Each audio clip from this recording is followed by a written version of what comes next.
Know anybody who's given up on voting? If so, please share this video with them. The oligarchs and plutocrats, who generally act as puppet masters over our governments, use processes like the USA's primary elections to haggle out which candidates will best represent their interests. One's plan A is another one's plan B, but the story's always the same. They invest more money than most of us could ever dream of on convincing people that their plan B should scare the crap out of us, and that their plan A is the only candidate who can beat their plan B. They probably had a plan C and a plan D early in the primaries, but by the general elections, we're the ones with the plan C, and those running the show do their best to convince us that that's no plan at all. Because if they had a plan C, it would cost them more. And they don't want that, of course. With the mainstream media blackout of any candidate who isn't their plan A or plan B, it starts to seem like plan C is so unlikely to win, we might not even notice that calling it impossible is just plain dishonest. A choice between voting for a good candidate that seems unlikely to win and a bad candidate that seems likely to win, well, both are obviously better than just letting the worst candidate win, leaves many voters feeling like they'll do more good by not voting at all. But let's look at that in the form of an analogy.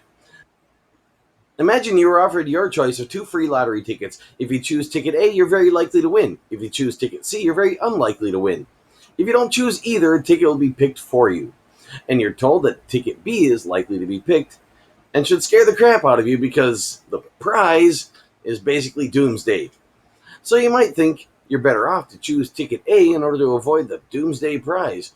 But if you look carefully, you find that the prize for ticket A is almost as bad. In fact, it's so bad that some people are saying it's even worse than ticket B's doomsday prize. So, should you pick ticket A? I mean, what's the use of picking ticket C if the odds seem slim of winning ticket C's prize?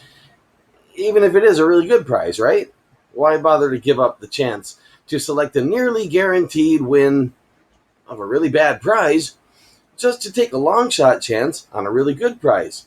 Does that reasoning make sense to you? If not, consider how that relates to voting.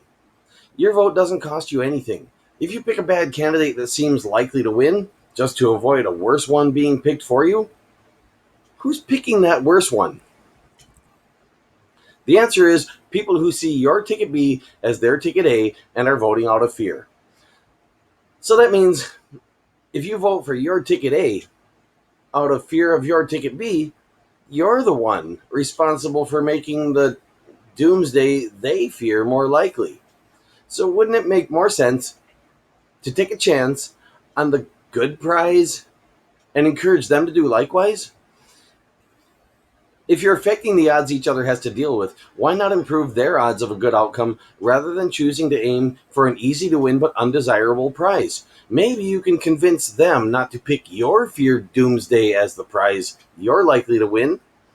If you'll agree not to pick their feared doomsday as the prize they're likely to win, and perhaps you might both find that the good prize wasn't so unlikely after all.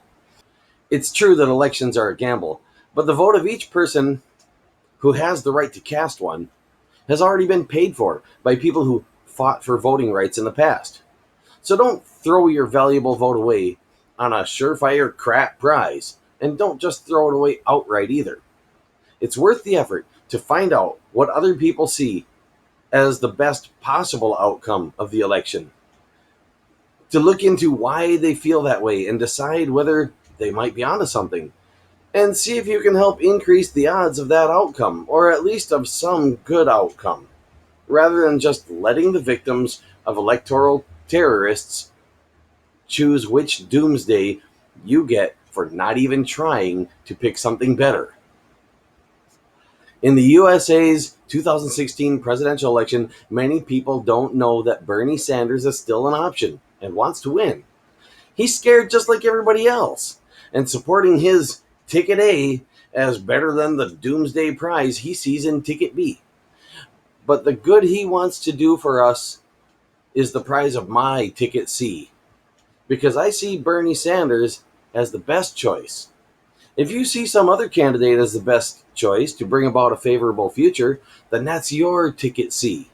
If you feel as I do that Bernie Sanders is the best choice, then you and I have the same ticket C. Either way, Don't just let scared people collectively make a bad choice on your behalf. You can't do much to stop them, but you can do something. You can vote for whoever you think is the best candidate, or encourage other people to vote for whoever they think is the best candidate, rather than voting for the one they see as the lesser of two evils, as if evil is somehow magically just guaranteed to win. The odds aren't random. We're collectively in control of the odds. So the real question is, who or what is in control of us that keeps us picking their puppets as our leaders? And more importantly, are we going to do something about it, or just let it happen to us as it has happened to us and generations before us so many times in the past? As for me, I'm voting for Bernard Sanders and against Doomsday. Thank you very much.